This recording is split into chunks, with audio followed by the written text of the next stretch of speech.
ta cua bạ để bạt bẹp ná từ phơi dương sốt nửa lơ muôn kia tha để dương chết miên an ở phía cua ta mà vây để dương chọn bán nó không thay ní khi bạt tra để chi sát tháp nực này kêu màu cố xong phơi ca chạy rầm lê nửa lơ cái buôn pram giang để bong ôn dùng tập bạ để bạt không chỉ vật phải chăm ngày bán về để bong ôn bạ để bạt bán bong ôn sốt nửa lơ muôn kia tha vây cò phụ cài xã sệt sốt phim mình khơi phò phim tại một đòn Pro P để dân bạn để ban là vị trí sạc ram giang nướng vị trí hạt muối vị trí chạy muối để nhang sơ vật phò để dân kết để dân bật tha rồi mình gọi cả bàn đó ta mà bây để dân sồn ở lần x trong Opoma là lời muôn kia tha mà hai chặt cặp vợt bởi dân đi vì muôn kia tha mà hai chặt cặp vợt cứ miền tràn và đắc trong được dùng muôn muối được không trong nào muôn chỉ tràn nút một với ca u thì ho hay kia chia phải dọi muối sầm đạp bong pôn sẽ xa đến số vô tập bạn đi ban không chỉ vật phải trăm ngày hai bờ sân chỉ bong pôn trong oi sốt ở lời muôn kia tha mà hai chặt cặp vợt đi miền phiệp xã sất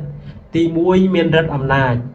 thì pi cà pi ở lời rừng vị trí muôn máu hai đường rừng chầm bằng rừng trồn hai ở vây tí bay cứ thua ở dương ní miền liệp sa cà rạp xem rồi mình đang cắt miết bờ sân chỉ dương sốt muôn kia tha ní hai miền cà bạ để bàn trầm trớ nó phục mai bong pôn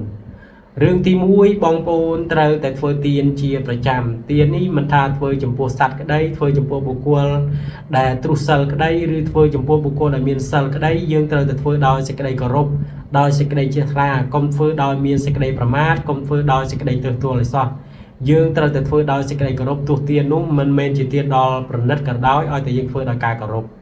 tí pi bong pôn trớ tại để xa sel chia bị sai cứ để xa nên chỉ sel cứ để xa sel pra mọi bàn chụp lọp hai tí bay bong pôn trớ tạiអង្គុយសមាធិឲ្យបានទៀបបំផុត5នាទីទៅ10នាទីគឺការតម្កល់ចិត្តឲ្យស្ងប់កុំឲ្យរវើរវាយ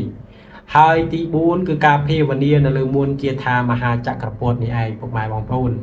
ប៉ុន្តែបងប្អូនចង់ភាវនានៅលើគាថាផ្សេងក៏បានដែរក្នុងចំណុចទី4ហ្នឹងណាប៉ុន្តែខ្ញុំរីខមមិននៅលើគាថាមហាចក្រពតនេះដោយសារតែមួនគាថាមហាចក្រពតនេះទី1គឺការបូជាចំពោះស្ដេចចក្រទី2គឺការបូជាចំពោះព្រះខៃណាស្រោបមានតួអង្គព្រះអង្គសេវលីជាដើមនៅក្នុងមួនមួយហ្នឹងហើយទី3ធំបំផុតគឺការបូជាចំពោះគុណព្រះអរហន្តសម្មាសម្ពុទ្ធជាម្ចាស់នេះឯងពុកម៉ែបងប្អូនហើយក្នុងកិច្ចទី5ហ្នឹងគឺជាការតាំងចិត្តអធិដ្ឋានពេលដែលយើងបដិបត្តិរួចរាល់ហើយយើងត្រូវតែបិទបញ្ចប់ដោយកិច្ចអធិដ្ឋានណាពុកម៉ែបងប្អូនប្រាថ្នាអ្វីតាំងចិត្តអ្វីក៏សូមឲ្យសម្រេចបាន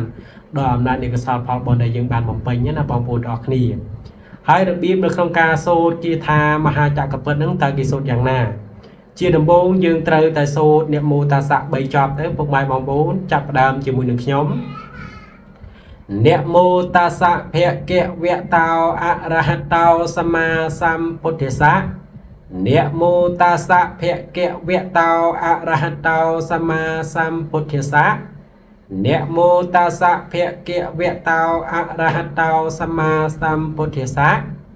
ឥឡូវនេះយើងចាប់ផ្ដើមឡើងនៅព្រះគាថាតែម្ដង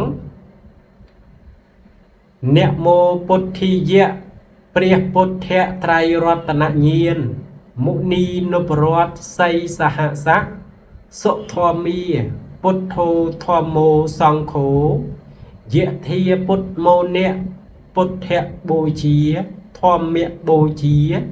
សង្ឃបូជាអគីទានំវិរង្គគន្ធังសីវលីចមហាថេរੰអហង្វន្តិមិទុរតោអហង្វន្តិមិធាតុយោអហង្វន្តិមិសព្វសោពុទ្ធធម្មសង្ឃបូជេមិសម្រាប់មួនគាថានេះយើងត្រូវតែសូត្របរិកម្មចំនួន9ចប់យ៉ាងទៀបបំផុតបើបងប្អូនចង់ឲ្យមានអានុភាពខ្លាំងសូត្រភ្លាមឃើញផលភ្លាមបងប្អូនត្រូវតែសូត្រ108ចប់ប៉ុន្តែមុននឹងបងប្អូនសូត្រ108ចប់ហ្នឹងបងប្អូនត្រូវតែធ្វើកិច្ចទៅតាមខ្ញុំដែលខ្ញុំបានរៀបរាប់ខាងដើមទី1គឺធ្វើទានទី2សូត្រសមាធិសិល5ទី3គឺការអង្គុយឈានសមាធិត្រឹមតែ5នាទីឬក៏10នាទីទី4សូត្រនៅលើគាថានឹងតែម្ដងហើយទី5ចុងក្រោយគេគឺបិទបញ្ចប់ដោយកិច្ចអធិដ្ឋានណាពុកម៉ែបងប្អូនទាំងអស់គ្នាហើយនេះជាបទពិសោធន៍មួយហើយក៏ជាការចែករំលែកមួយសម្រាប់បងប្អូនទាំងអស់គ្នា បើសិនជាបងប្អូនធ្វើបានអ្វីគ្រប់យ៉ាងរមែងនឹងកើតមានដល់បងប្អូនទាំងអស់គ្នាមិនថាទ្រព្យសម្បត្តិមាសប្រាក់លុយកាក់សេចក្តីសុខហើយនឹងសេចក្តីចម្រើនគឺរមែងកើតមានដល់បងប្អូនទាំងអស់គ្នាហើយសម្រាប់ការចែករំលែកនេះគឺខ្ញុំបាទធ្វើជាពិសេសដើម្បីចែករំលែកនិងផ្សព្វផ្សាយទៅកាន់បងប្អូនទាំងអស់គ្នាបើស្រឡាញ់ពេញចិត្តសូមត្រឹមតែចុច like ហើយនឹង share បើមានចម្ងល់ក៏អាចទំនាក់ជា comment នៅខាងក្រៅបានចែករំលែកឡើងវិញដោយគ្រឿងខ្មែរអង្គរ